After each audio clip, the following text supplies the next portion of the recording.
Hello everyone, we are going to complete geography. हम लोग Bihar geography complete करने जा रहे हैं एक ही वीडियो में विथ बेस्ट पॉसिबल मैप्स में प्रैक्टिस करते हुए, और इसकी पीडीएफ भी आपको टेलीग्राम चैनल पे मिल जाएगी। तो मेरे साथ बने रहें और इससे बेहतर आपको नहीं मिल सकता है। हम लोग टॉपिक कुछ इस तरह से कंप्लीट करेंगे। पहले latitudinal and longitudinal extent of Bihar, फिर क्लाइमेटिक कंडीशंस ऑफ बिहार, फिर bordering district of Bihar, obviously किसके साथ हम लोग बॉर्डर शेयर करते हैं, soils of Bihar, physical features of Bihar, फिर हम लोग रिवर्स ऑफ बिहार देखेंगे। तो लेट्स स्टार्ट। तो longitudinal and latitudinal extent of Bihar की जब बात हम करते हैं तो उससे पहले ये जानना ज़रूरी है कि जो बिहार है वो इंडिया के किस पार्ट में है। तो this is previous year question कि बिहार जो है इंडिया के नॉर्थ ईस्ट पार्ट में, बिहार इंडिया के नॉर्थ ईस्ट पार्ट में, ठीक है। और जो वर्ल्ड में बात किया जाए तो ये 0 degree equator, 23.5 degree tropic of cancer, 66.5 degree north tropic of capricorn. तो इस बेल्ट में जो है इसमें बिहार कहाँ लाई करता है, तो बिहार बेसिकली 23.5 डिग्री नॉर्थ से 40 डिग्री नॉर्थ यानी सब ट्रॉपिकल बेल्ट में ये लाई करता है। अब ये सब ट्रॉपिकल बेल्ट में लाई करता है तो आप इजीली इससे समझ सकते हैं कि सब ट्रॉपिकल बेल्ट में क्लाइमेटिक कंडीशन जो है, क्लाइमेटिक कंडीशंस जैसे कि यहाँ का टेम्परेचर, यहाँ का रेनफॉल कैसा होगा, और टेम्परेचर और रेनफॉल की वजह से जो फॉरेस्ट टाइप है वो कैसा होगा। दिस इज़ एक्सटेंसिव कवरेज, इससे बेहतर आपको कुछ नहीं मिल सकता है, ठीक है। सो बी विथ इट। तो बिहार जो है वो सब ट्रॉपिकल बेल्ट, इस बेल्ट में लाई करता है जो 23.5 डिग्री नॉर्थ से 40 डिग्री नॉर्थ के बीच में है, ठीक है। अब इसके वजह से जो क्लाइमेटिक कंडीशन है वो ऑलमोस्ट ट्रॉपिक्स की तरह होता है। और अच्छे से हमें पता है कि ट्रॉपिक्स का जो क्लाइमेटिक कंडीशन है वो क्या है, सन जो है वहाँ पर सन का प्रेजेंस जो है काफ़ी ज़्यादा रहता है। सन के प्रेजेंस होने की वजह से वहाँ पर रेनफॉल भी काफ़ी होता है। रेनफॉल होने का रीज़न क्या क्या है, तो वहाँ का इवापोरेशन ज़्यादा होगा और ज़्यादा टेम्परेचर होगा, जिसकी वजह से क्या होगा, ज़्यादा इवापोरेशन होगा और ज़्यादा बारिश होगी। और इसके वजह से यहाँ पर फॉरेस्ट आमतौर पे ज़्यादा डेवलप होते हैं, ठीक है। तो ऑलमोस्ट सिमिलर टू ट्रॉपिक्स यहाँ का क्लाइमेटिक कंडीशन है। क्योंकि ये सब ट्रॉपिक्स में है तो यहाँ पर जो रेनफॉल है वो ट्रॉपिक्स से थोड़ा सा कम होता है। यहाँ पर जो रेनफॉल है वो ट्रॉपिक्स से थोड़ा कम होता है, ठीक है। And rainfall is bit less than tropics. साथ में क्या कि जो फॉरेस्ट टाइप है वो है मॉइस्ट डेसिडुअस फॉरेस्ट टाइप कैसा है, मॉइस्ट डेसिडुअस फॉरेस्ट। तो डेसिडुअस फॉरेस्ट भी 2 टाइप का होता है, एक मॉइस्ट डेसिडुअस, एक ड्राई डेसिडुअस, ठीक है।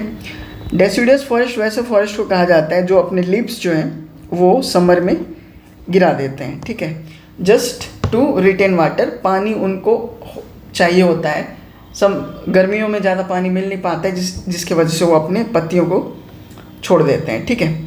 तो बिहार का जो फॉरेस्ट टाइप है वो मॉइस्ट डेसिडुअस फॉरेस्ट है। साथ में ही जो यहाँ पर क्लाइमेटिक कंडीशन की बात की जाए तो प्रिवेलेंट क्लाइमेटिक कंडीशन जो है मॉनसूनल टाइप रहता है। प्रिवेलेंट जो क्लाइमेटिक कंडीशन है वो मॉनसूनल टाइप रहता है, ठीक है। अब हम लोग आगे बढ़ते हैं और latitudinal and longitudinal extent of Bihar को देखते हैं। तो ये भी एक प्रीवियस ईयर क्वेश्चन है कि बिहार का लेंथ और बिहार का ब्रेथ कितना है, ठीक है। तो अगर बिहार की लेंथ की बात की जाए तो बिहार की लेंथ है 488 किलोमीटर एंड बिहार की ब्रेथ की बात की जाए 345 किलोमीटर। तो लेंथ 488 किलोमीटर, ब्रेथ 345 किलोमीटर। ठीक है, अब इसे याद कैसे रखा जाए? तो आपको याद होगा 488 किलोमीटर 345 किलोमीटर। तो गौतम बुद्ध का जब डेथ होता है वो किस एडी में होता है, सॉरी किस बीसी में होता है, वो आप हमें बताएंगे यहाँ पर।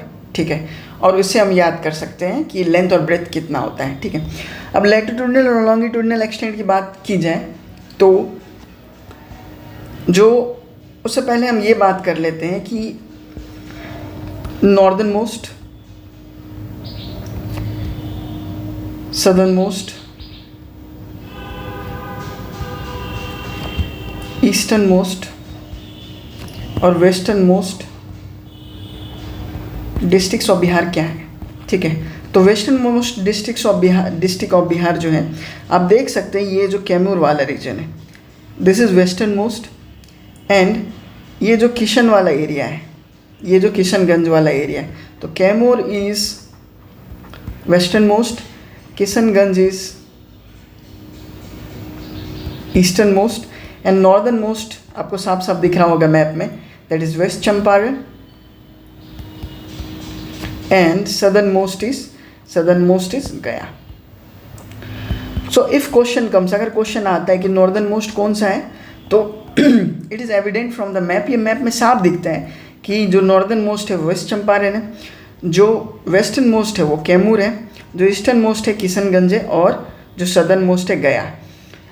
अब ये जानने के बाद इट इज़ वेरी सिंपल कि जो latitudinal and longitudinal extent of Bihar बताना। तो latitudinal extent of Bihar is nothing but the gap between गया एंड वेस्ट चंपारण, गया और वेस्ट चंपारण के बीच का जो गैप है, and which is from 24 degree 20 minute 10 second north to 27 degree 31 minute and 50 second, which is vary from 24 degree 20 minute 10 second to 27 degree 31 minute and 50 second।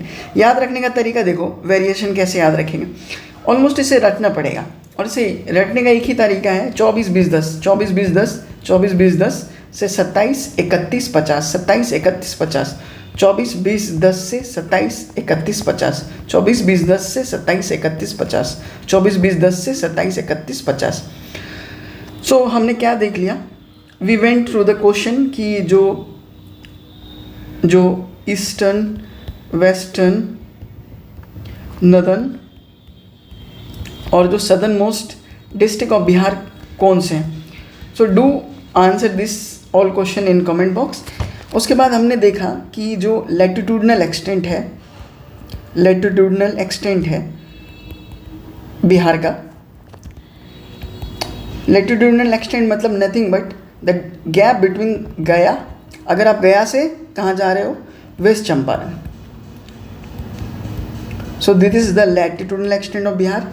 And the longitudinal extent of Bihar, जब बात करें longitudinal extent of Bihar क्या है, longitudinal extent of Bihar की अगर बात की जाए तो ये है 83 डिग्री 19 मिनट से ईस्ट से लेके 88 degree 17 minute east, 88 degree 19 minute east से लेके 88 डिग्री 17 मिनट ईस्ट।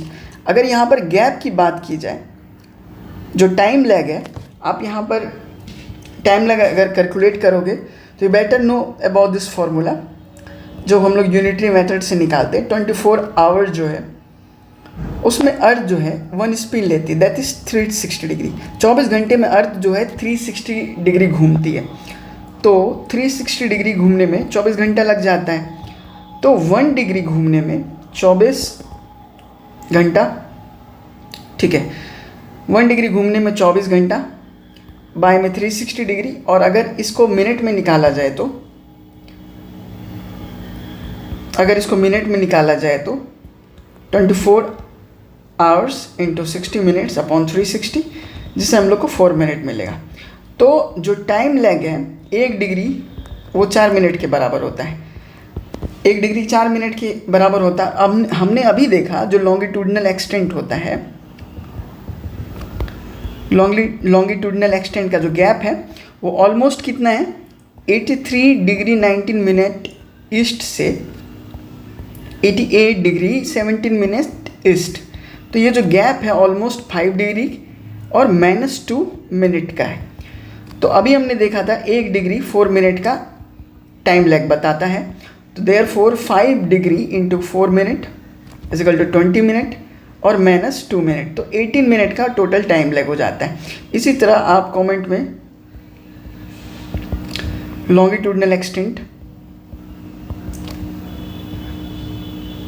का जो गैप है आप कमेंट बॉक्स में बताएंगे कितने डिग्री का है, ठीक है। इससे एक कॉन्सेप्ट ज्योग्राफी का और क्लियर हो जाता है कि जब हम लोग वेस्ट से ईस्ट की ओर जाते हैं, जब हम लोग वेस्ट से ईस्ट की ओर जाते हैं तो टाइम क्या होता है, टाइम गेन होता है। और जब हम लोग ईस्ट से वेस्ट की तरफ जाते हैं तो टाइम क्या होता है, लैप्स हो जाता है, ठीक है।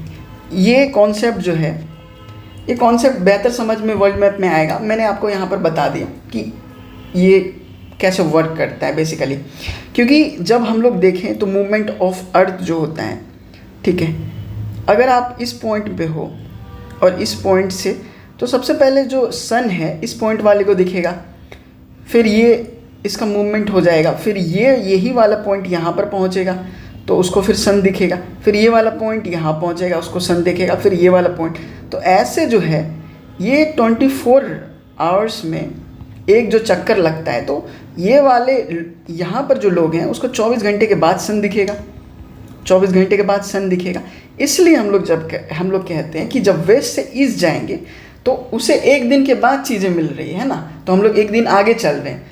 तो जब हम लोग ईस्ट से वेस्ट जाएंगे तो टाइम गेन करेंगे, उन्हें जो है एक दिन के बाद चीज़ें मिल रही है तो हम लोग एक दिन उनसे आगे चल रहे हैं, ठीक है। तो दिस इज़ द कॉन्सेप्ट। अब हम लोग आगे बढ़ते हैं अगले कॉन्सेप्ट की तरफ। So latitudinal and longitudinal extent of Bihar हमने देख लिया, जो टाइम गैप है उसके हिसाब से कितने मिनट का गैप है वो हमने देख लिया। अब हम लोग जो क्लाइमेटिक कंडीशन ऑफ बिहार है उसे भी हमने एक बार देख ही लिया है, फिर से एक बार देख लेते हैं क्लाइमेटिक कंडीशन ऑफ बिहार क्या है। क्योंकि बिहार जो है वो सब ट्रॉपिक्स में लाई करता है, बिहार जो है सब ट्रॉपिक्स में लाई करता है, जिसके वजह से यहाँ का क्लाइमेटिक कंडीशन ट्रॉपिक्स की तरह होता है।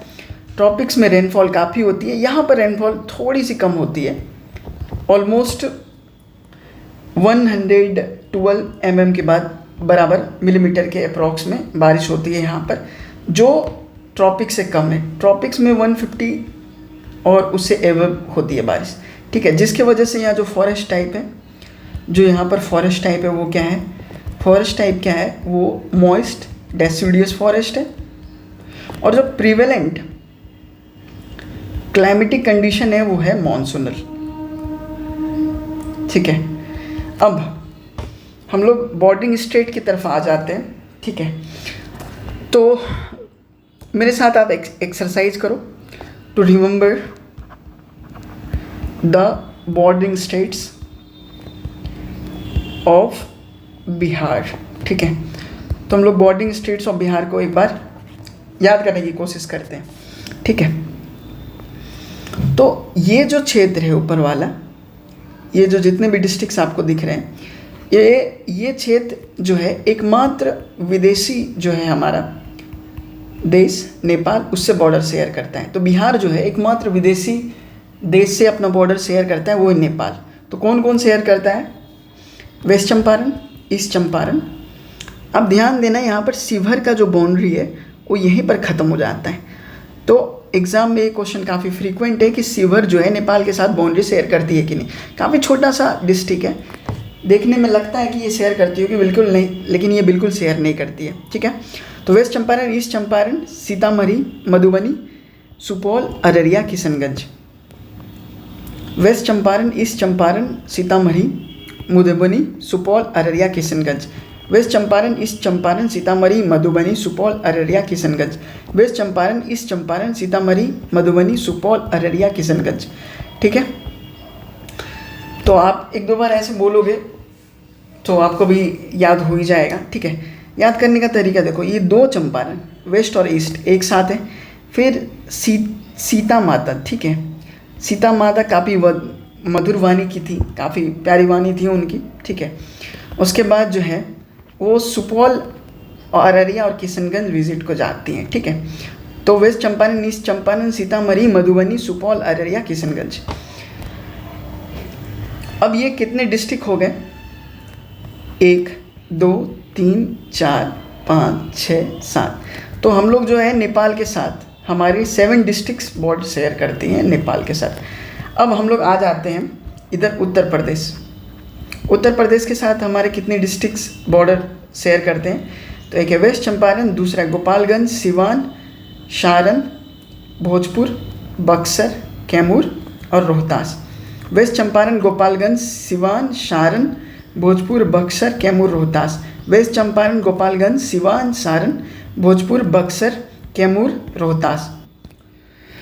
सो वेस्ट चंपारण 1 2, गोपालगंज, सिवान, सारण, भोजपुर 5, बक्सर 6, कैमूर 7 और रोहतास 8। तो हम लोग उत्तर प्रदेश के साथ कितनी डिस्ट्रिक्ट हमारी शेयर होती है? तो उत्तर प्रदेश के साथ हमारी 8 डिस्ट्रिक्ट बॉर्डर शेयर करती हैं। ठीक है, तो एक बार फिर से रिवाइज कर लेते हैं। नेपाल के साथ बॉर्डरिंग डिस्ट्रिक्ट कौन कौन है? West Champaran, east Champaran, Sitamarhi, Madhubani, Supaul, Araria, Kishanganj. फिर उत्तर प्रदेश के साथ कौन कौन है? वेस्ट चंपारण, गोपालगंज, सिवान, सारण, भोजपुर, बक्सर, कैमूर, रोहतास। अब हम लोग नीचे की तरफ आ जाते हैं, जो है झारखंड। तो झारखंड से कितने डिस्ट्रिक्ट हमारे बॉर्डर शेयर करते हैं?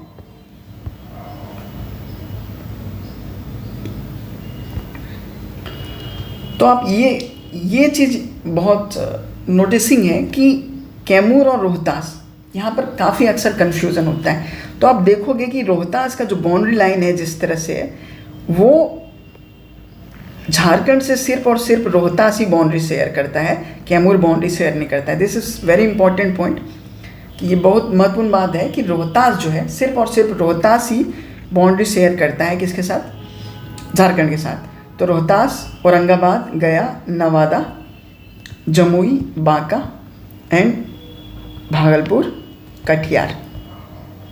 ठीक है, तो रोहतास 1, औरंगाबाद 2, गया 3, नवादा 4, जमुई 5, बांका 6, भागलपुर 7, कटिहार 8। रोहतास, औरंगाबाद, गया, नवादा, जमुई, बांका, भागलपुर, कटिहार। रोहतास, औरंगाबाद, गया, नवादा, जमुई, बांका, भागलपुर, कटिहार। सो ये स्टेट आपको याद होना क्यों ज़रूरी है? दिस इज एक तो बॉर्डरिंग स्टेट है, वो नंबर पूछ सकते हैं आपसे कि कितने डिस्ट्रिक्ट्स बॉर्डर शेयर करते हैं और कौन कौन से शेयर करते हैं। ऑल्सो जब हम लोग आगे सॉइल्स ऑफ बिहार, जो रिवर्स ऑफ बिहार देखेंगे, वहाँ पर भी ये इंपॉर्टेंट हो जाते हैं। जब जो मिनरल्स ऑफ बिहार है उसमें इंपॉर्टेंट हो जाते हैं। सो 8 डिस्ट्रिक्ट जो है वो झारखंड के साथ बॉर्डर शेयर करती है। तो 7 डिस्ट्रिक्ट नेपाल के साथ, 8 डिस्ट्रिक्ट यूपी के साथ और 8 डिस्ट्रिक्ट झारखंड के साथ। उसी तरह जो हम लोग का ईस्टर्न पार्ट है वो वेस्ट बंगाल के साथ अपना बॉर्डर शेयर करता है, जो कि है Bhagalpur, Katihar, Purnia and Kishanganj. Katihar, Purnia and Kishanganj, this 3 states share boundary with West Bengal, which is Katihar, Purnia and Kishanganj. Katihar, Purnia and Kishanganj. Katihar, Purnia and Kishanganj.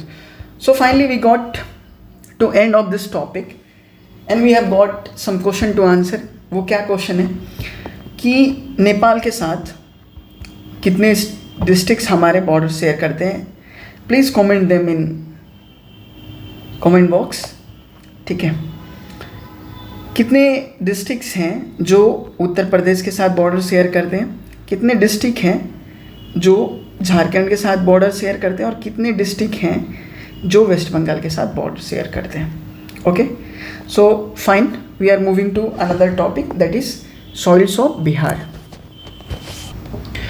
I'm sure that कि आपने इस टॉपिक को बिहार की जो मृदा है, सॉइल्स ऑफ बिहार, इसे इतने डिस्क्रिप्टिव वे में कहीं नहीं पढ़ा होगा। आई एम श्योर अबाउट दैट, क्योंकि ये मैंने आपके लिए बहुत आसान तरीके से इसे मैप में डिनोट करके कोशिश किया है आपको समझाने की। जो सॉइल्स ऑफ बिहार है, ठीक है, तो सबसे पहले हम लोग जो फैक्ट्स हैं उसमें आते हैं। फैक्ट्स ये कहता है कि 90% ऑफ सॉइल जो है बिहार के, 90% ऑफ द सॉइल जो है बिहार के वो एलुवियल है। अच्छा, ये सॉइल एलुवियल क्यों है? तो इसे देखने के लिए हमें सबसे पहले बिहार की जो है फिजिकल फीचर्स को पढ़ना पड़ेगा, ठीक है। तभी ये जवाब मिलेगा कि 90% जो है एलुवियल सॉइल क्यों है बिहार की, ठीक है। तो फिजिकल फीचर्स ऑफ बिहार में आते हैं, जो कि हिली टेरेन, प्लेन और रॉक से बना हुआ है, ठीक है। तो हम लोग हिली टेरेन की जब बात करें तो इसमें 3 मेजर नेम जो आते हैं वो हैं Someshwar range, Ramnagar Doon and Doon valley. Someshwar range, Ramnagar Doon, Doon valley, Someshwar range, Ramnagar Doon, Doon valley, ठीक है। तो हम लोग इसे मैप में डिपिक्ट करके देखेंगे कि आखिर है ये कहाँ पर। फिर जब हम लोग प्लेन एरिया की बात करते हैं तो दैट इज़ north gangetic plains and southern gangetic planes,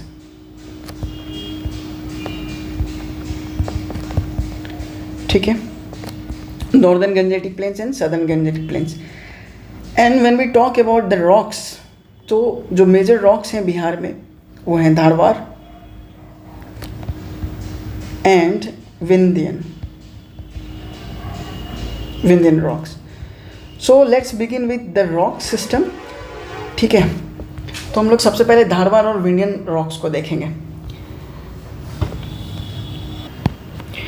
तो जो एक्सटेंशन है हमारे विंध्यन रेंज का, फ्रॉम जबलपुर मध्य प्रदेश टू बिहार, ठीक है।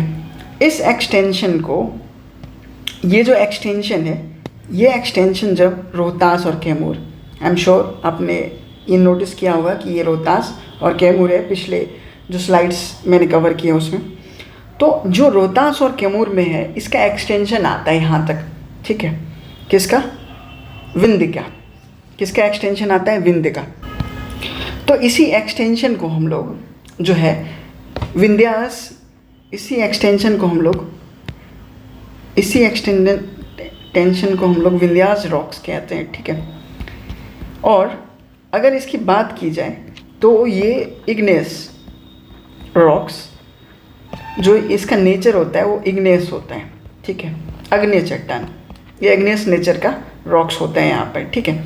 ये जो पूरा बेल्ट है सदर्न बिहार का, ये इग्नेस रॉक्स का ही बना होता है, ठीक है। तो आई एम श्योर कि आपने इसके बारे में ज़रूर ज्योग्राफी में पढ़ा होगा। फिर भी मैं एक बार बता देता हूँ कि जो लावा जब धरती पर फर्स्ट टाइम जब निकलता है तो वो जो रॉक्स बनाता है that is igneous rocks. Then after weathering and erosion जो है ये सेडिमेंट्री रॉक्स बन जाता है। इसका सबडक्शन के बाद जो है हार्ड एंड शाइनी रॉक्स बनते हैं, जिसे हम लोग मेटामॉर्फिक रॉक्स कहते हैं। तो ये जो पूरे एरिया है, ये पूरा एरिया जो है इग्नेस रॉक्स का है। और ये जो नीचे वाला, इसके नीचे जो झारखंड रीजन है उसे हम लोग छोटा नागपुर प्लेट्यू कहते हैं, ठीक है। तो ये विंध्य क्रम की चट्टान, विंध्यास रेंज जो है यहाँ तक आती है। तो ये विंध्य क्रम की। अब धारवाड़ जो है, अगर धारवाड़ की बात की जाए तो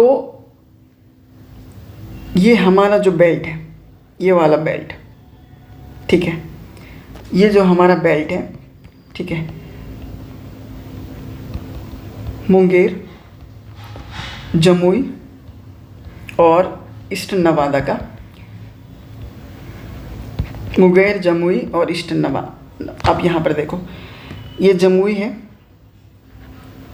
ये मुंगेर है, ठीक है, और ये ईस्टर्न नवादा वाला जो एरिया है, ये प्रॉपर धारवाड़ रॉक्स जो है यहाँ पर मिलते हैं। तो धारवाड़ रॉक्स जो है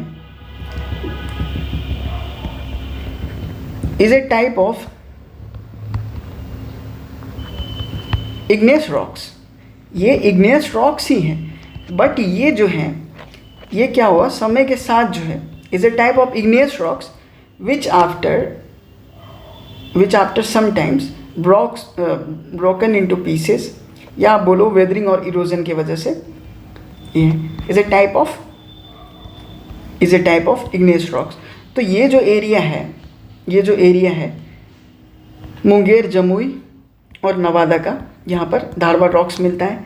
और ये जो कैमूर और रोहतास का बेल्ट है ये विंध्या रॉक्स के लिए है, ठीक है। और ये जो नीचे वाला पूरा एरिया है वो छोटा नागपुर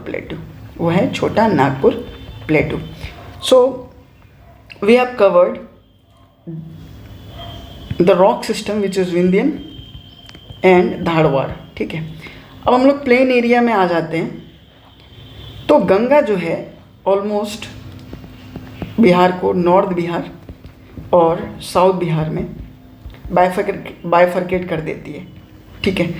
एक क्वेश्चन यहाँ पर एराइज होता है कि जो लैंड एरिया वो किसके पास ज़्यादा है। तो ऑब्वियसली नॉर्थ बिहार के पास जो है लैंड एरिया ज़्यादा है सदर्न बिहार से, ठीक है। अब गंगा जो है इसे दो पार्ट में डिवाइड कर देती है। अब जो नॉर्थ बिहार के जो फीचर्स हैं, नॉर्थ बिहार प्लेन एरिया हो गया और सदर्न बिहार, इसमें डिफरेंस है। और ये डिफरेंस कैसे क्रिएट होता है? Because of the flow of the reverse, कि नदियों का बहाव जिस तरह से है वो नॉर्थ बिहार और साउथ बिहार के फीचर्स में डिफरेंस कर देती है। कैसे? The rivers flowing in the north Bihar are perennial in nature. जो नॉर्थ बिहार के रिवर्स हैं वो सालों भर बहती रहती हैं, ठीक है। आप देख लो गंगा, ठीक है, फिर घाघरा, गंडक, बूढ़ी गंडक, कोसी, कोसी सोर ऑफ बिहार, ठीक है। तो जिसके वजह से यहाँ पर जो डिपोजिशन होता है वो वेरी फर्टाइल सॉइल का डिपोजिशन होता है। मैंने आपको कहा था कि for knowing that 90% of Bihar contains alluvial soil, the reason is here कि ये जो रिवर्स हैं, जो नदियाँ हैं, ये काफ़ी ज़्यादा डिपोजिशन करती हैं सालों भर, ठीक है, जिसकी वजह से 90% सॉइल यहाँ की क्या हो जाती है? एलुवियल सॉइल हो जाती है। So coming to plain area, northern Bihar and southern Bihar, तो ये जो है दोनों गंगा डिपोजिशनल प्लेन्स हैं, ठीक है, जो गंगा के डिपोजिशन और बाकी नदियों की डिपोजिशन की वजह से बनती हैं, ठीक है। अब अगर बात की जाए नॉर्दर्न बिहार फीचर्स की, तो जब नॉर्थ बिहार के हम फीचर्स के बारे में बात करते हैं, ठीक है, तो नॉर्थ बिहार का फीचर्स अगर हम लोग बात करते हैं तो उसमें आ जाता है ऑक्सबो लेक, चौर जिसको हम लोग मान भी कहते हैं, चौर भूमि, एक है ऑक्सबो लेक, एक है चौर भूमि और एक है, तो हम लोग वो चौर भूमि के बारे में बात की। एक है चौर भूमि जिसको हम लोग मान भी कहते हैं, हमने ऑक्सबो लेक के बारे में बात की, और तीसरा जो है वो है हम लोग का दियारा। तो इसके बारे में बात कर लेते हैं वेरी शॉर्ट कि जो चौर भूमि है और ऑक्सबो लेक और दियारा कैसे फॉर्मेशन होता है। तो सबसे पहले हम लोग बात करते हैं ऑक्सबो लेक की। तो मुझे आई माइट बी थिंकिंग कि आपको ये ज्योग्राफी में ज़रूर आपने पढ़ा होगा, बट लेट्स कंसीडर कि आपने नहीं पढ़ा है। तो suppose this is the flow of river, ये नदी किसी भी नदी का बहाव है, ठीक है, नदी ऐसे बह रही है। कुछ टाइम के बाद क्या होता है, कुछ टाइम के बाद ये जो फ्लो है यहाँ पर डिपोजिशन होना स्टार्ट हो जाता है, ठीक है, यहाँ पर डिपोजिशन स्टार्ट हो जाता है नदी रिवर के साइड में, और डिपोजिशन होने की वजह से जो है नदियाँ जो धीरे धीरे हैं वो अपना कोर्स बदलते चले जाती हैं, वो अपना कोर्स जो है वो बदलते चले जाती हैं, जिसके वजह से फाइनली एक ऐसा स्ट्रक्चर बनता है, नदी का बहाव ऐसा हो जाता है और ये एक ओ टाइप स्ट्रक्चर बनता है जिसे हम लोग ऑक्सबोलेक कहते हैं।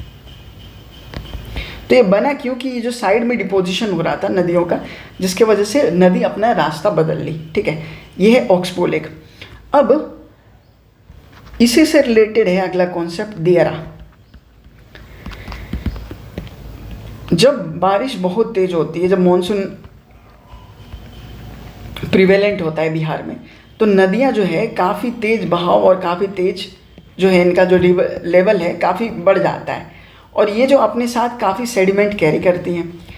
जब ये धीरे धीरे सूखती हैं, धीरे धीरे इनका लेयर जब कम होता है मानसून के बाद, तो ये जो है एक अपर लैंड तैयार करती है, एक अपर लैंड तैयार करती है जिसे हम लोग कहते हैं दियारा।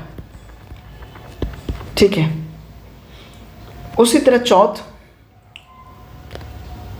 चौर जो भूमि है, ठीक है, ये छिछला पानी, जैसे आप समझो इस चीज़ को कि ये जो है फ्लो ऑफ रिवर है।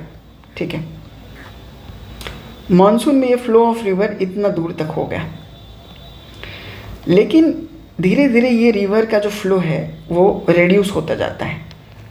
ठीक है, धीरे धीरे जो ये रिवर का फ्लो है वो रिड्यूस हो जाता है।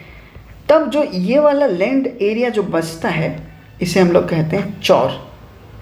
ठीक है, इसे हम लोग कहते हैं चौर या मान भूमि। ठीक है, तो I am sure you have clear with the concept of oxbow lake. ठीक है, चौर जिसे हम लोग मान भूमि भी कहते हैं, और दियारा। ठीक है, जिसे हम लोग दियारा भी कहते हैं। ये आप देखोगे एक दिया टाइप का एक स्ट्रक्चर बन जाता है, और ये इधर नदी बह रही होती है। ये या जब पानी कम हो जाता है तो आपको एक एक्स्ट्रा ऐसा स्ट्रक्चर दिखेगा जो अपर लैंड होता है। ठीक है, चौर बेसिकली सैलो लैंड होता है और ये एक अपर लैंड होता है दियारा। The basic difference between these two is this is upper land and this is shallow land and oxbow-lake. These are the features of North Bihar. So when we talk about the features of South Bihar के features के बारे में अगर हम बात करें, ठीक है, तो साउथ बिहार के जो फीचर्स हैं उसमें ताल जो है, ताल भूमि, उसके बारे में हम लोग बात करते हैं। ठीक है, ताल के साथ साथ जो है हमने अभी जो कैमूर और रोहतास वाला जो एरिया देखा जो विंध्यन रॉक्स का है, खड़गपुर हिल्स, उसके बारे में हम लोग देखेंगे। ठीक है, और ये है फीचर्स ऑफ साउथ बिहार। तो ताल क्या होता है बेसिकली? ताल जो है एक लेस सेडिमेंट डिपॉजिटेड एरिया होता है। जैसे ये नदी जो है ऐसे कर्मनासा आ रही है, सोन आ रही है, पुनपुन आ रही है, फल्गु आ रही है, और सभी गंगा नदी में आके मिल रही है। तो ये रिवर्स जब आते हैं, इनके साइड में ये अपना जो है सेडिमेंट डिपॉजिट करते हैं। ये सेडिमेंट इतना ज़्यादा नहीं होता है जो चौर और दियारा बना सके। ठीक है, जो चौर या दियारा बना सके, तो इस टाइप की भूमि को हम लोग क्या कहते हैं? ताल। ठीक है, इस टाइप की भूमि को हम लोग क्या कहते हैं? सो ताल is a feature of south Bihar. Okay, और जो है ये डिपोजिशन इतना ज़्यादा क्यों नहीं होता है, इतना ज़्यादा सेडिमेंट क्यों नहीं होता है? क्योंकि जो रिवर्स हैं वो रिवर्स, इसके लिए कंडीशन है कि जो है रिवर्स काफ़ी तेज़ फ्लो होनी चाहिए, पेरिनियल होनी चाहिए, और रॉक्स जो हैं मोर सेडिमेंटेशन के लिए रॉक्स भी है ना हल्के होने चाहिए, सॉफ्ट होने चाहिए। बट क्योंकि यहाँ छोटा नागपुर प्लेटू नीचे में है और ये जो रॉक्स है यहाँ के काफ़ी हार्ड रॉक्स होते हैं, तो ये रिवर्स जो है उतनी ज़्यादा डिपोजिशन नहीं कर पाती हैं। So these are the features of south Bihar. उसमें दूसरा आ जाता है खड़गपुर हिल्स। उसमें दूसरा आ जाता है खड़गपुर हिल्स, जिसे हम लोग कोडरमा प्लेटू, बेसिकली ये कोडरमा प्लेटू वाला एरिया है खड़गपुर हिल्स का। ठीक है, और ये छोटा नागपुर प्लेटू से लगता है खड़गपुर हिल्स। ठीक है, ये एक्सटेंड होता है, ये बेसिकली वही एरिया है जो हम लोग बात कर रहे थे थोड़ी देर पहले, मुंगेर, जमुई और नवादा। ये जो धारवाड़ रॉक्स के एरिया है। ये भी छोटा नागपुर प्लेट्यू, सो बेसिकली ये पूरा नीचे वाला एरिया छोटा नागपुर का है, इससे लगा हुआ है। तो ये जो एरिया है नवादा, जम्मू और मुंगेर का, ये इसके नीचे वाले एरिया को हम लोग कोडरमा प्लेट्यू कहते हैं। This is mica belt, this is mica belt, this is mica belt of India. इतना ज़्यादा माइका मिलता है यहाँ पर। और खड़गपुर हिल्स है कहाँ पर बेसिकली, तो खड़गपुर हिल्स मुंगेर, जमुई और बांका, ठीक है, यहीं पर खड़गपुर हिल्स लाई करता है, ठीक है। Which is also known as Koderma plateau, ये नीचे वाला जो plateau, and which is mica belt of Bihar और इंडिया, ठीक है। Okay, done. So let's begin that another topic which is soil of Bihar. तो मैंने भी ये बोला था कि एलुवियल सॉइल जो है वो 90% ऑफ बिहार को कवर करते हैं। ये क्यों कवर करते हैं, इसका मैंने एग्जांपल दिया कि जो गंगा नदी है और ये जो रिवर्स हैं, ठीक है, इनका जो डिपोजिशन है मेजरली गंगा नदी की वजह से ये जो डिपोजिशनल प्लेन बनते हैं, जो हमने अलग अलग फीचर देखा, ठीक है, जैसे नॉर्दर्न बिहार में हमने चौर, जिसे मानभूमि भी कहते हैं, ठीक है, दियारा देखा, ऑक्सबो लेक देखा, ठीक है, ये जो फीचर्स हैं उसके बारे में देखा। इसी डिपोजिशन की वजह से एलुवियल सॉइल जो है 90% है बिहार में। अब देखिए, तो ऑलमोस्ट एलुवियल सॉइल हमने कवर कर लिया which is 90% of Bihar. So it is of two types, khadar and bangar, ठीक है। तो फर्टिलिटी के हिसाब से अगर देखी जाए तो सबसे ज़्यादा from less to high fertility अगर देखा जाए तो भाबर, तेराई, बांगर एंड खादर, ठीक है। ये जो है फर्टिलिटी के हिसाब से ये क्रोनोलॉजी है। सबसे कम भाबर, फिर तराई, फिर भांगर और खादर, ठीक है। तो जो शिवालिक्स हैं, बेसिकली हम लोग अभी हिली ट्रेन वाला जो एरिया है उसे कवर करेंगे आफ्टर सॉइल्स। तो वहाँ पर देखेंगे कि जो वेस्ट चंपारण वाला जो एरिया है, ठीक है, ये पूरे बेल्ट में जो सॉइल हैं, वो कैसे सॉइल हैं, ये पूरे बेल्ट में जो सॉइल्स हैं वो तराई है। मतलब ये क्षेत्र ही पूरा तराई है, तराई क्षेत्र। और तराई क्षेत्र की खास बात क्या है कि the soil of Terai is rich in humus.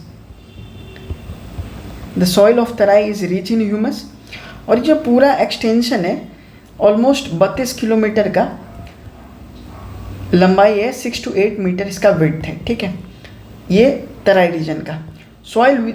And this soil is rich in humus. You better know कि आप जानते होंगे इस चीज़ को कि ह्यूमस क्या होता है। when the soil forms from dead and decayed plants and animals, ठीक है। तो इनका कलर भी जो होता है वो ब्लैकिश ब्राउनिश कलर का होता है, ठीक है। और ये जो है काफ़ी ज़्यादा इनमें क्या होता है, नाइट्रोजन प्रेजेंट होता है, and when we talk about the growth of plants, NPK जो है फर्टिलाइज़र का जो आइडियल वैल्यू है 4:2:1, इसमें नाइट्रोजन की काफ़ी ज़रूरत होती है for the growth of plant. तो इसमें काफ़ी ज़्यादा नाइट्रोजन होती है, जिसके वजह से हम देखेंगे कि जो ये वाला एरिया है इसमें हमें Valmiki forest, Valmiki tiger reserve ये नेशनल पार्क भी है, और उदयपुर वाइल्ड लाइफ सेंचुरी देखने को मिलता है। Why? The reason is the soil. ये ह्यूमस कंटेंट काफ़ी ज़्यादा होता है इसमें। क्यों? क्योंकि it is formed from dead and decayed organic plants and animals, ठीक है। इसमें नाइट्रोजन ज़्यादा होता है, जिसकी वजह से फॉरेस्ट आसानी से डेवलप हो सकता है। मोर ऑफन यहाँ का जो क्लाइमेटिक कंडीशन है वो हॉट एंड ह्यूमिड है, जिसके वजह से काफ़ी ज़्यादा डिके फास्ट होता है, ठीक है। तो दिस इज़ अबाउट तराई, और इसे हम लोग पिडमॉन्ट सॉइल भी कहते हैं। तो ये जो एरिया है ये एरिया है पिडमॉन्ट सॉइल का, ठीक है। फिर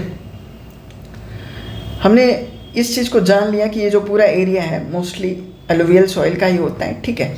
बट कुछ सॉइल ऐसे भी हैं जैसे ताल जो है फीचर ऑफ साउथ बिहार है, जो डिपोजिशन क्रिएट करती हैं, ठीक है, रिवर्स ऑफ साउथ बिहार, जो सोन नदी, पुनपुन और फल्गु जो हैं उनके लैंड एरिया को हम लोग ताल कहते हैं, उसके सॉइल को हम लोग ताल कहते हैं, ठीक है। तो ताल हो गया। ऊसर जो है, ऊसर एक ऐसा सॉइल है which is not very fertile in nature. वो सिवान बेल्ट में, सिवान सारण के बेल्ट में, ठीक है, कुछ ऐसे एरियाज़ हैं, यहाँ से गंगा नदी बहती है, बट ये जो एरिया है that is not very fertile, ठीक है। ये काफ़ी ज़्यादा फर्टाइल नहीं है, ठीक है, जिसको हम लोग ऊसर सॉइल कहते हैं, ठीक है। अब आते हैं हम लोग कराई केवल बलसुंदरी सॉइल में, ठीक है।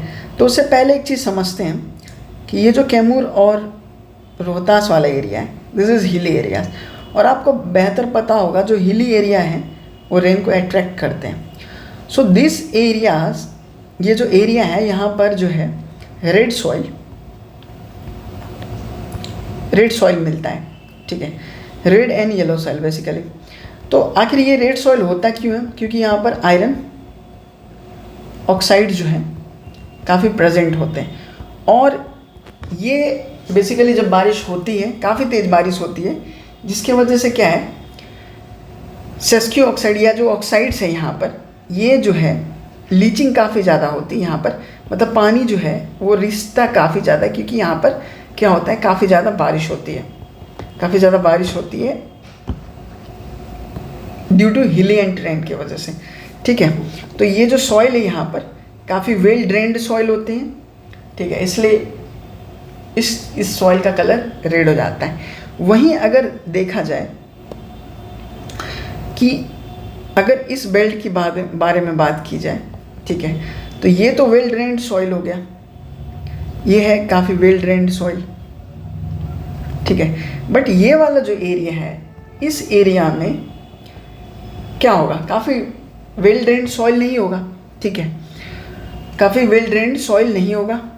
तो इस जो एरिया में जो सॉइल मिलते हैं उसे हम लोग कहते हैं बलथर सॉइल। क्या कहते हैं उसे? Balthar soil. This are not well drained soil, इसे हम लोग कहते हैं बलथर सॉइल, ठीक है। ये जो एरिया है, क्योंकि यहाँ काफ़ी ज़्यादा बारिश होती है इस वाले एरिया में, ठीक है, तो ये जो एरिया है यहाँ पर काफ़ी बारिश होती है, जिसकी वजह से ये रेड सॉइल रहता है। और ये वाला जो एरिया है पूरा, ये वाला जो बेल्ट, ठीक है, इसमें जो सॉइल मिलता है, जो बहुत ज़्यादा यहाँ पर बारिश नहीं होती है, वो जो सॉइल फॉर्म होता है उसे हम लोग बलथर सॉइल कहते हैं, ठीक है।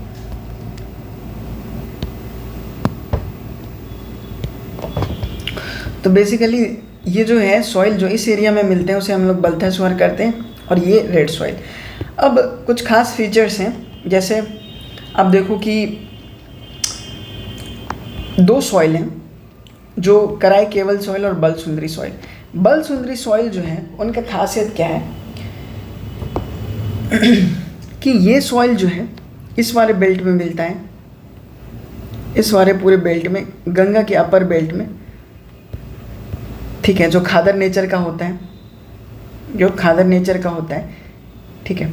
और ये इसे बलसुंदरी क्यों कहा गया है? क्योंकि इसमें लाइम प्रेजेंट काफ़ी रहता है, लाइम काफ़ी ज़्यादा प्रेजेंस रहता है, जिसके वजह से इसमें फर्टिलाइज़र की ज़रूरत नहीं होती है।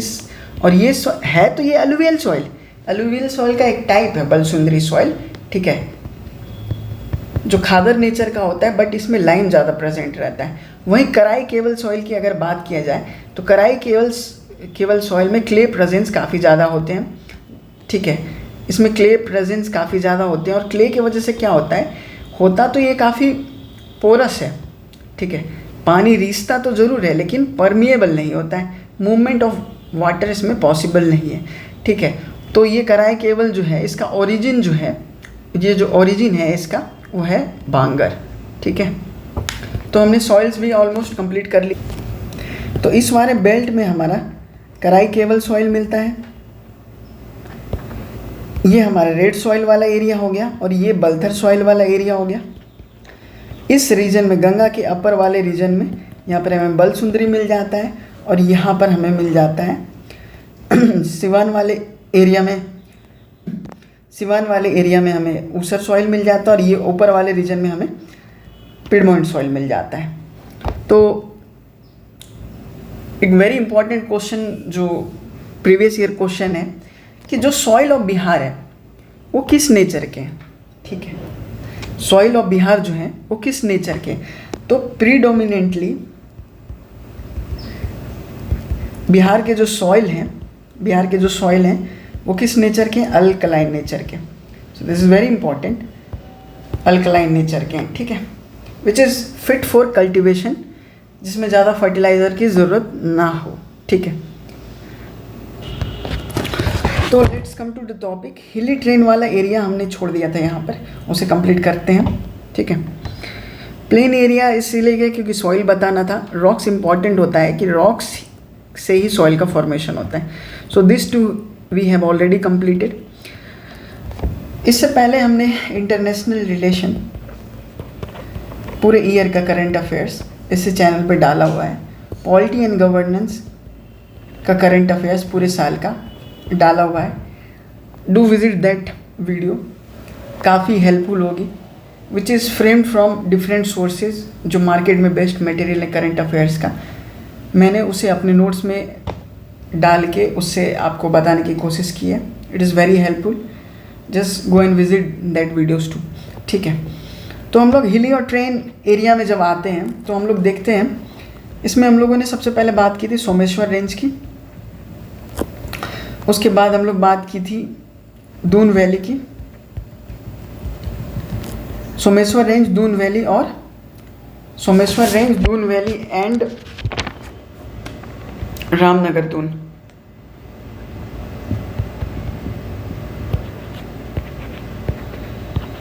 ठीक है, तो इसके बारे में हम लोग बात करते हैं।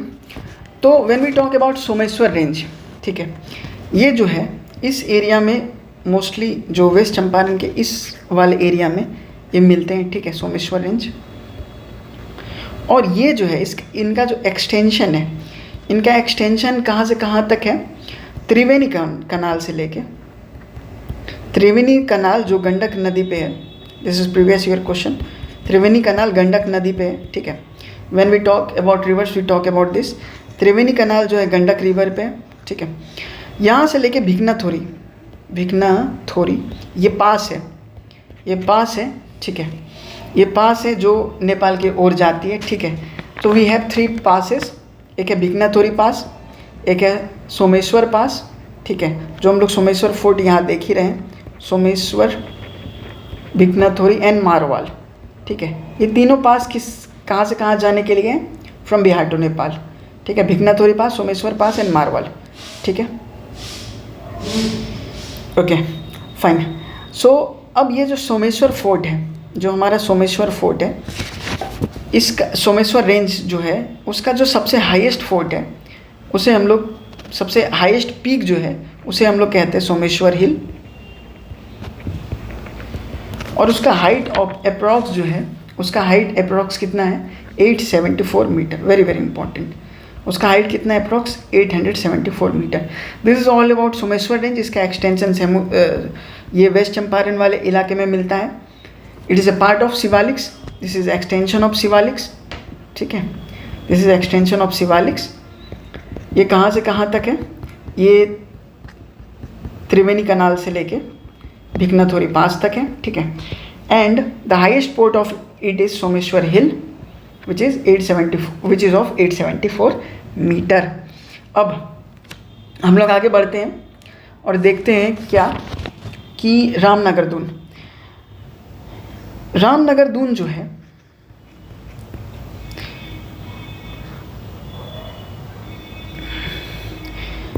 रामनगर दून भी एक जो है फ्रेगमेंट, बेसिकली स्मॉल हिल्स का जो फ्रेगमेंटेशन है, ठीक है। रामनगर दून्स भी जो है स्मॉल हिल्स का फ्रेगमेंटेशन है, ठीक है। और ये जो है बेसिकली एक दून होता क्या है,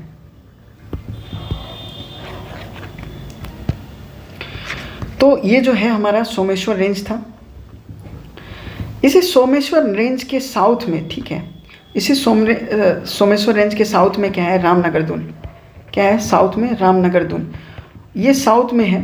और बेसिकली दून का जब बात करें, जैसे देहरादून है सबसे बड़ा दून इंडिया का, ठीक है, तो दून जो है दो जो है पर्वतीय श्रृंखला या रेंज के बीच का एरिया को कहते हैं रामनगर दून। तो इसी के बीच का जो एरिया है, फ्लैट सरफेस जो छोटे छोटे हिल से बना हुआ है, उसे कहते हैं हम लोग रामनगर दून, ठीक है। ये एक प्लेन एरिया की तरह एक्ट करता है, ठीक है। और ये गंडक नदी के बैंक पे है। Very very very important, this is on the bank of Gandak river, ठीक है। This is also a previous year question, ठीक है। इसे नेपाल में इनर तराई भी कहा जाता है, इसे नेपाल में इनर तराई भी कहा जाता है, ठीक है। इसका जो हाईएस्ट पीक है, इसका जो हाईएस्ट पीक है वो है संतपुर, ठीक है, जिसका हाइट है 242 मीटर, जिसका हाइट है 242। सोमेश्वर जो रेंज था उसका हाईएस्ट पीक था सोमेश्वर फोर्ट। हाइट था कितना? हाइट कितना था? Height 874 metre.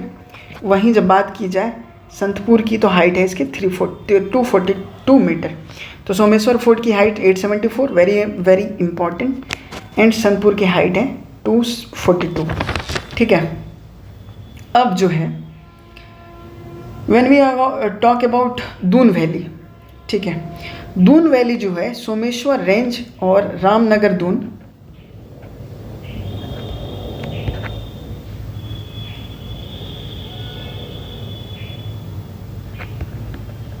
ठीक है, ये सोमेश्वर रेंजेस थे और ये रामनगर दून से।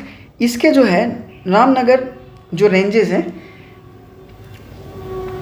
ठीक है, दून वैली जो है रामनगर दून के नॉर्थ ईस्ट में है, ठीक है।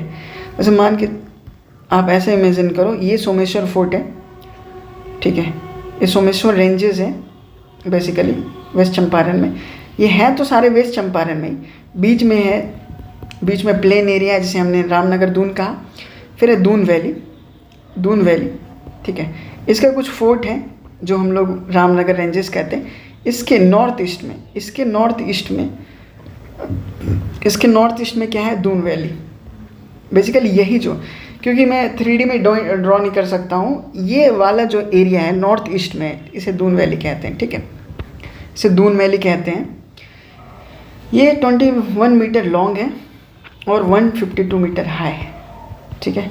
1 मीटर लॉन्ग है, 152 मीटर हाई है, ठीक है। So we covered the hills and terrains of Bihar, we covered plain areas, we covered rocks, we also covered soil of Bihar, ठीक है, bordering district of Bihar, climatic conditions of Bihar, and latitude and longitudinal extent of Bihar, ठीक है। Now we will move to most important, which is rivers of Bihar.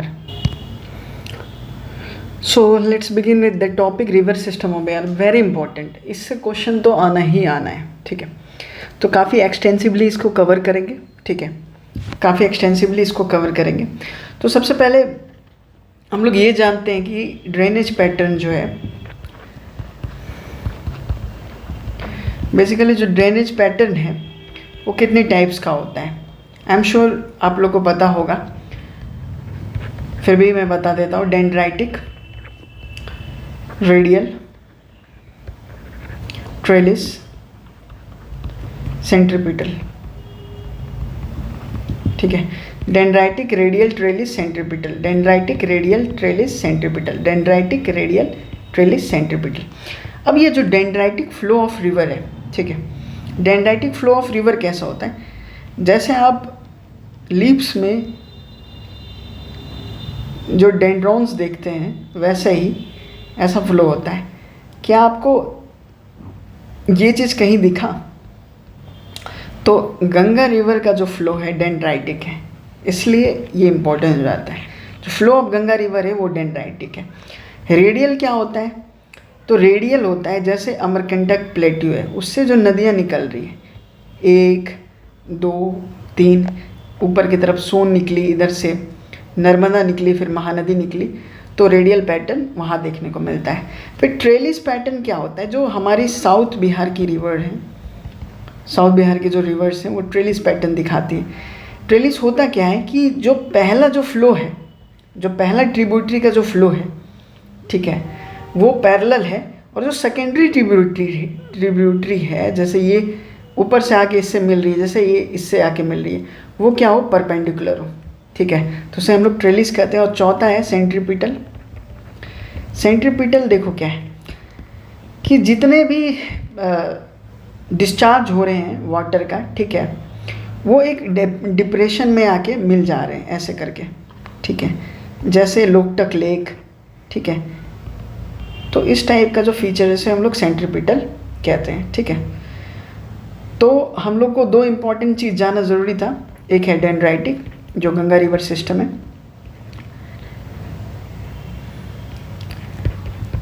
ठीक है, एक है trellis जो south Bihar की नदियाँ फॉलो करती हैं, ठीक है। Now coming to the some important facts, ठीक है। इम्पॉर्टेंट फैक्ट्स क्या है कि इम्पॉर्टेंट फैक्ट्स में जैसे हम लोग सबसे पहले गंगा रिवर सिस्टम के बारे में बात करें तो Ganga river system Indian map में अगर देखा जाए, इंडियन मैप में अगर देखा जाए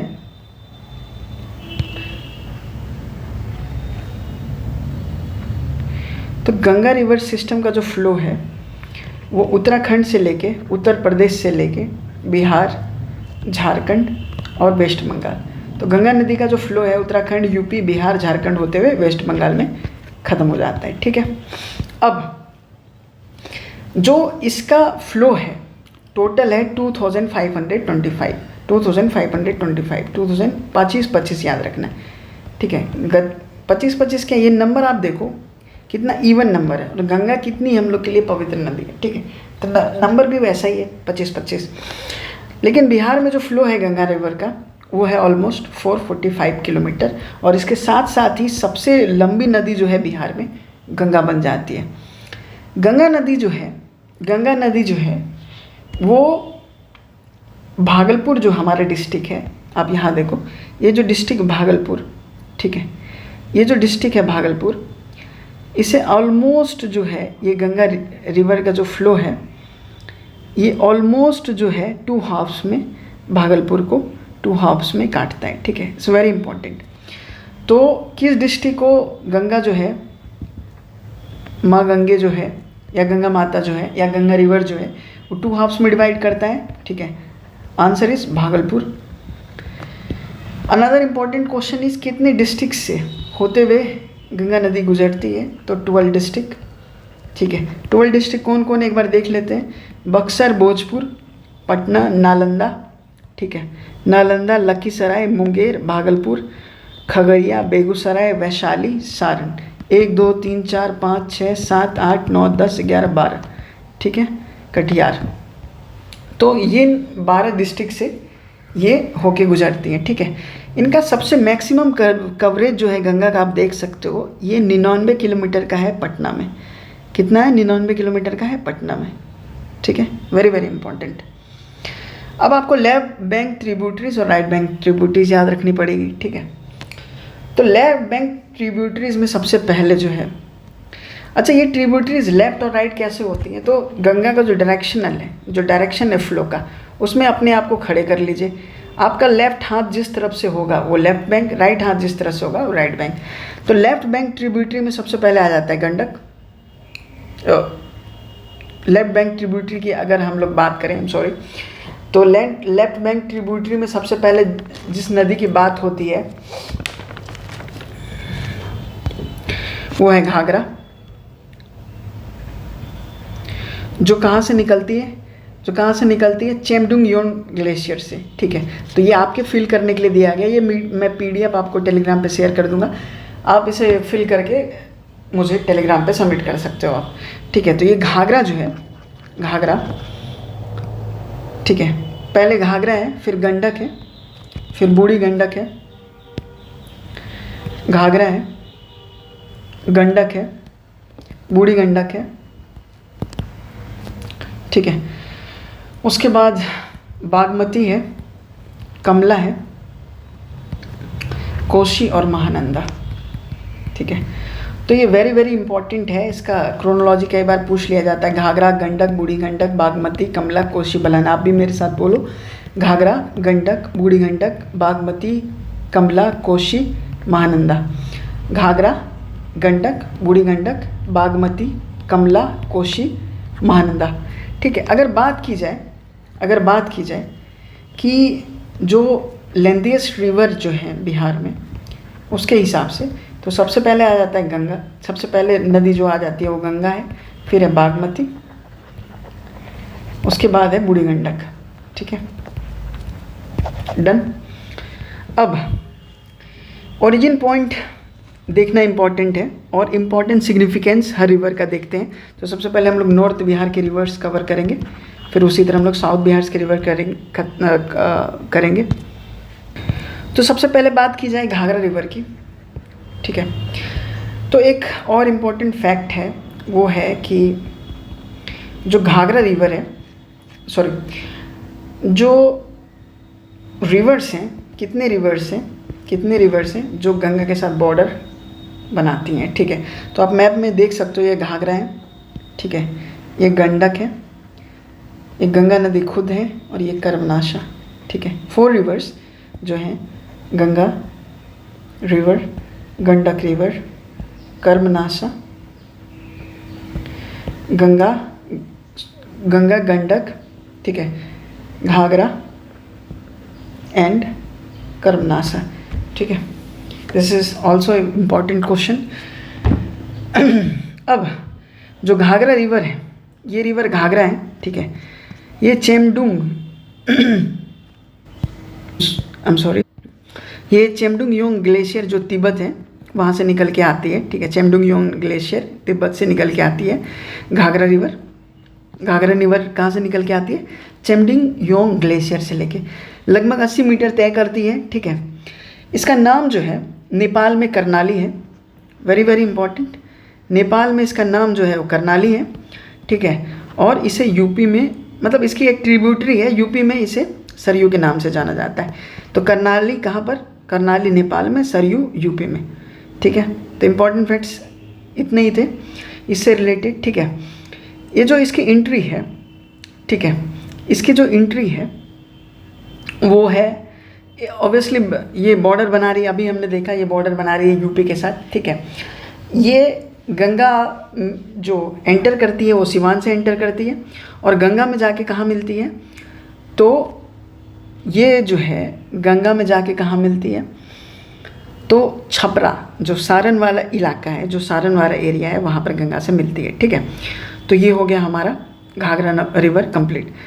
फिर जो गंडक रिवर है, बहुत इंपॉर्टेंट रिवर है गंडक। ठीक है, ये निकल के कहाँ से आती? अन्नपूर्णा रेंज। अन्नपूर्णा रेंज जो है, आपने अगर हिमालयन पढ़ा होगा, हिमालयास, ट्रांस हिमालय, ग्रेट हिमालय, ठीक है, मिडिल और लेसर हिमालय और शिवाली, तो ये ग्रेटर हिमालय का पार्ट है अन्नपूर्णा रेंज। ठीक है, वहाँ से निकल के आती है। ठीक है, इसे वेरी इंपॉर्टेंट, इसे क्या कहते हैं? नारायणी और सालिग्रामी।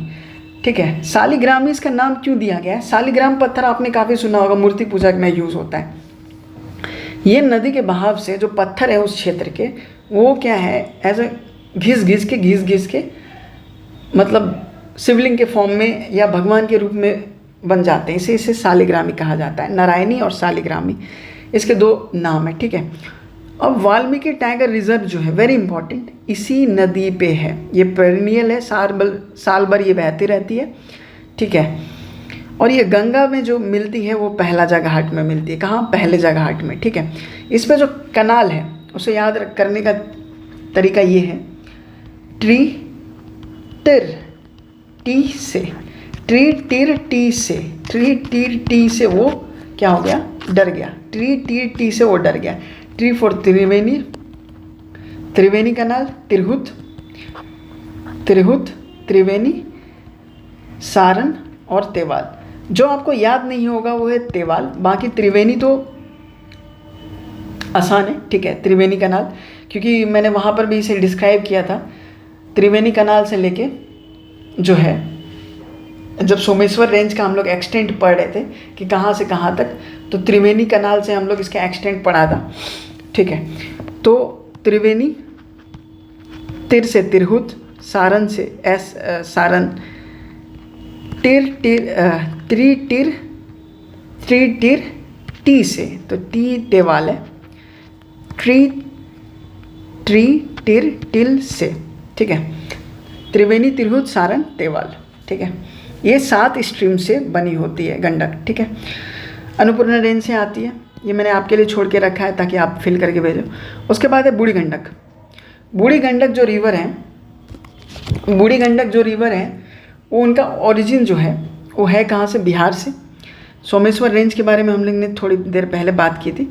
ये रिवर इम्पॉर्टेंट इसीलिए है क्योंकि इसका ओरिजिन जो है वो बिहार में है, ठीक है। कहाँ से, सोमेश्वर रेंज से, जो है बिहार में, ठीक है।